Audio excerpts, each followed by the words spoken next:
Hello friends, welcome back to my channel. ఈరోజు వీడియోని మీతో షేర్ చేసుకోవడానికి నేను చాలా ఎక్సైటింగ్గా ఉన్నాను.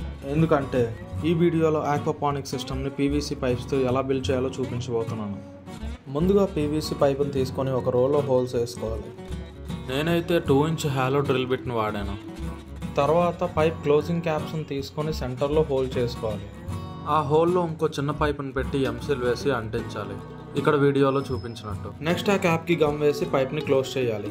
బాడీ కంప్లీట్ అయిపోయింది. ఇప్పుడు స్టాండ్ ఎలా చేయాలో చూపిస్తాను.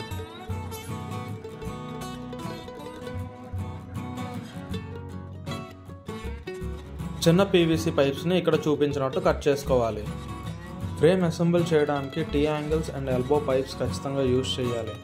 తర్వాత అన్ని పక్కన పెట్టుకొని అసెంబుల్ చేయాలి.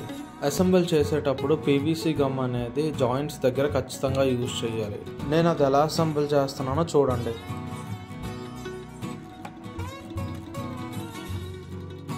ఆక్వాపానిక్స్ అంటే ఏంటి అంటే ఆక్వా లైఫ్ని ఇంకా ప్లాంట్స్ని ఒకదాని మీద ఒకటి డిపెండెంట్గా పెంచడమే ఆక్వాపానిక్స్. దీనివల్ల అడ్వాంటేజెస్ ఏంటి అంటే చాలానే ఉన్నాయి. ఫస్ట్ అడ్వాంటేజ్ వచ్చి వాటర్ ఎఫిషియన్సీ అనేది తగ్గుతుంది. ట్రెడిషనల్ మెథడ్లో మనం ప్లాంట్స్ గ్రో చేయడానికి యూజ్ చేసే వాటర్లో 90% తక్కువ వాటర్ యూజ్ చేసుకుంటుంది. సెకండ్ది వచ్చేసి సస్టైనబిలిటీ. ఫిషెస్ నుంచి వచ్చే వేస్ట్ ప్లాంట్స్కి ఫర్టిలైజర్స్గా యూజ్ అవుతుంది. అండ్ ప్లాంట్స్ ఫిషెస్ ఉండే వాటర్ని ప్యూరిఫై చేస్తుంది. అండ్ థర్డ్ది వచ్చేసి డ్యువల్ ప్రొడక్షన్. మనం ఫిషెస్ అండ్ ప్లాంట్స్ రెండు ప్రొడ్యూస్ చేయగలుగుతాం, అంటే ప్రొవైడింగ్ 2 సోర్సెస్ ఆఫ్ ఫుడ్ అనమాట. ఫోర్త్ వన్ వచ్చేసి కెమికల్ ఫర్టిలైజర్స్ ఏది మనం యూజ్ చేయాల్సిన అవసరం లేదు, ఎందుకంటే ప్లాంట్స్కి కావాల్సిన న్యూట్రియంట్స్ ఫిష్ వేస్ట్ నుంచి అందుతుంది. ఫిఫ్త్ వన్ వచ్చేసి స్పేస్ ఎఫిషియన్సీ. అలా తక్కువ స్పేస్లోనే బోత్ ఫిషెస్ అండ్ ప్లాంట్స్ మనం ఫార్మింగ్ చేయొచ్చు. సిక్స్త్ వన్ వచ్చేసి గ్రోత్. బోత్ ప్లాంట్స్ ఇంకా ఫిషెస్లో కూడా గ్రోత్ అనేది ఫాస్ట్గా ఉంటుంది. సెవెంత్ వన్ వచ్చేసి reducing pesticides and also diseases. ప్లాంట్స్కి వచ్చే డిసీజెస్ అండ్ ఆల్సో ఫిషెస్కి వచ్చే డిసీజెస్ రెండు తగ్గుతాయి. అండ్ ఆల్సో ప్లాంట్స్కి మనం పెస్టిసైడ్స్ వాడాల్సిన అవసరం కూడా లేదు. ఎయిత్ వన్ వచ్చేసి ఇయర్ రౌండ్ ప్రొడక్షన్. జనరల్గా ప్లాంట్స్ నుంచి వచ్చే ఫుడ్ మనకి ఇయర్లీ 3 మంత్స్ కానీ లేదా ఇయర్లీ 6 మంత్స్ మాత్రమే ఉంటుంది. కానీ ఈ మెథడ్లో సంవత్సరం మొత్తం మనకి ఫుడ్ అనేది ప్రొడ్యూస్ అవుతుంది.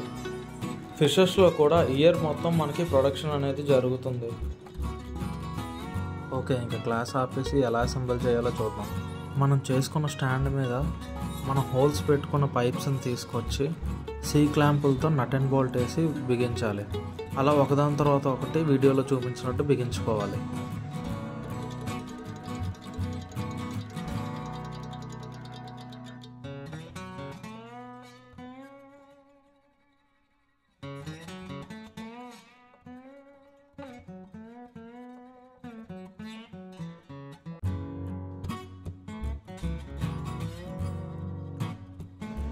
మూడు బిగించుకున్న తర్వాత ప్లాస్టిక్ పైప్ తీసుకొని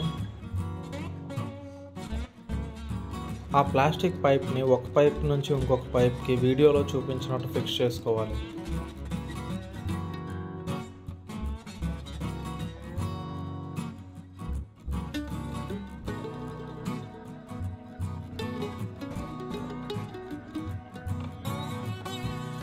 ఏదైతే ఫ్రంట్ ఎండ్ పాయింట్ ఉన్నదో ఆ పాయింట్కి మాత్రం పెద్ద పైప్ వేసుకోవాలి, ఎందుకంటే ఆ పైప్కే మనం వాటర్ పంప్కి కనెక్ట్ చేస్తాం.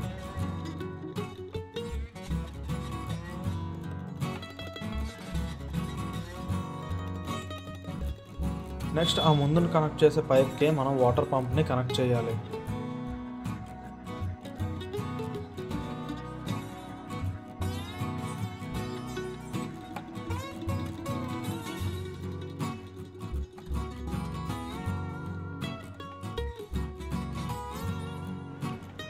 ఈ వీడియోలో చూపిస్తున్న కప్లోనే మనం ప్లాంట్స్ని ప్లాంట్ చేసుకోవాలి. ఆ కప్స్ని ఇలా హోల్స్లో లైన్గా పెట్టుకోవాలి. సెటప్ అంతా అలా పెట్టుకున్న తర్వాత ఇంకా మోటార్ ఆన్ చేసుకోవడమే. ఫ్రెండ్స్, నేను ఆర్డర్ చేసిన ప్లాంట్స్ అయితే ఇంకా రాలేదు, సో నేను ఈ వీడియోలో ప్లాంట్స్ని ఎలా ప్లాంట్ చేసుకోవాలో చూపించలేకపోతున్నాను. ప్లాంట్స్ వచ్చాక నేను దానికోసం సపరేట్ వీడియో అనేది చేస్తాను.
ఈ వీడియోకి ఇంతే ఫ్రెండ్స్. ఈ వీడియో కానీ మీకు నచ్చినట్టయితే లైక్ చేయండి, షేర్ చేయండి. ఈ వీడియో మీద ఏమైనా డౌట్స్ ఉంటే కామెంట్లో తెలియజేయండి. Thank you for watching. Next వీడియోలో కలుద్దాం. బాయ్.